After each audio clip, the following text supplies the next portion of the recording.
All right, welcome back to Southern Apologetics, where we talk about faith and reason and how they come together.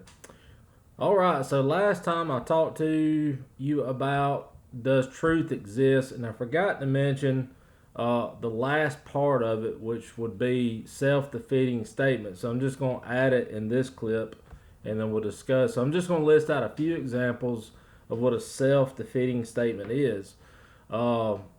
So they go like this. Frank Turek puts one this way: I can't speak a word in English. Did you catch that? I just spoke a word in English, so it would be a self-defeating statement. Uh, Statements like there is no truth. Is that true? There is no such thing as absolute truth. Are you absolutely sure? It's true for you, but not true for me. Is that true for everybody? It's wrong to tell others what to believe. Is that what you want me to believe? See, there again, they're telling me it's wrong to tell someone else it's wrong. Uh, you should not judge. Why are you judging me for judging? Everyone makes judgments. Are your judgments true? So that is just a few statements of self-defeating statements. That is on helping you discover and weeding through the assumptions that people have in their thinking. So moving along, I want to get into does God exist? So we've established truth and how the laws of logic work, stuff like that. And so this is all going to be foundational and play into how does God exist. So we're going to jump into a few arguments for the existence of God. Uh, there's quite a few of them, but I think the main three that I find the best or the most compelling would start with the cosmological argument. The cosmos, the universe, the beginning of the universe. It states everything that begins to exist has a cause of its existence. The universe began to exist. Therefore, the universe has a cause of its existence. So we can look at the universe and know that it had a beginning, and so there has to be a beginner. There has to be someone that had put it into place. Unlike some of the evolutionary thought, where it's just some stardust that came from nothing into stardust and exploded and made everything, it doesn't really add up. It does seem to support God being the big creator and responsible for the beginning of the cosmos. You could look at it somewhat like basically as a Christian, I believe in the beginning God, and the people that are evolution believe in the beginning dirt. So it just kind of help you put it in perspective. So here is the second argument, which is a fairly compelling one, is the teleological argument. It's the argument from design. All design implies a designer. Create design implies a great designer. There's a great design in the world, like like that of a great machine, human eye, male and female relation, DNA, and etc. So you can look around and see these, like DNA, very complicated.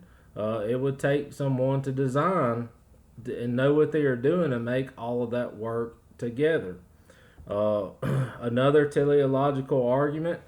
Um, a watch shows that it was put together for an intelligent purpose to keep time. It has a spring to give it motion, has a series of wheels to transmit this motion. The wheels are made of brass so that they do not rust. The spring is made of steel because of the resilience of the metal. The front cover is of glass so that one can see through it.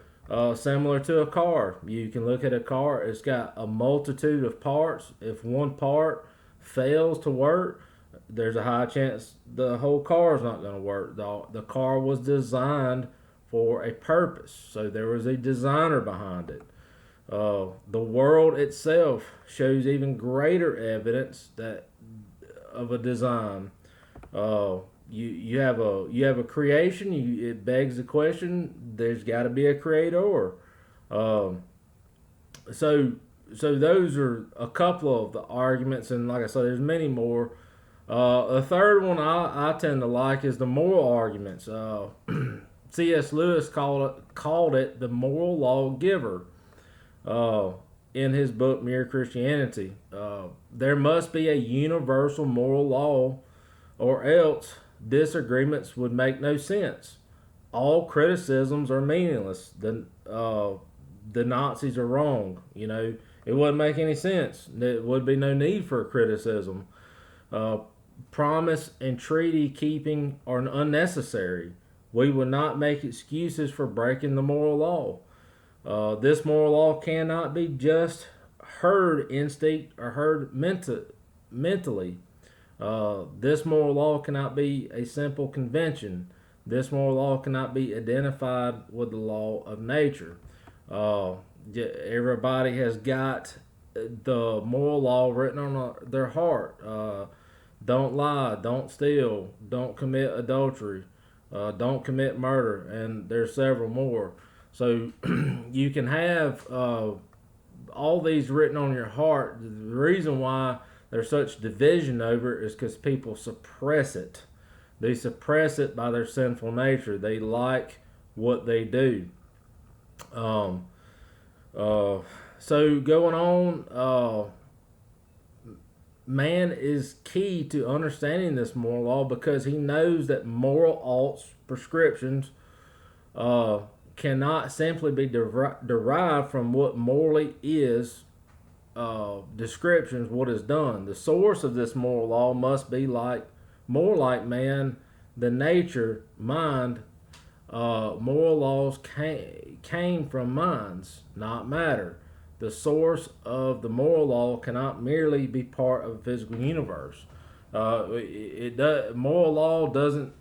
It would make sense for it to come from a designer or God. It makes no sense for it to come from us, some premortal soup that evolved into a fish, then a chicken, and a monkey.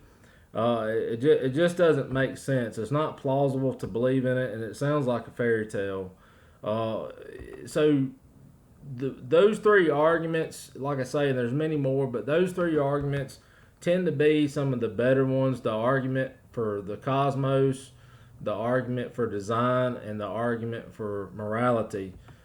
Those tend to point towards God, and as we've already discussed, how truth works. If you're on the search for truth and you look at the evidence and you look at how things are designed and morals and stuff, it tends to make you point towards there's got to be a God behind this.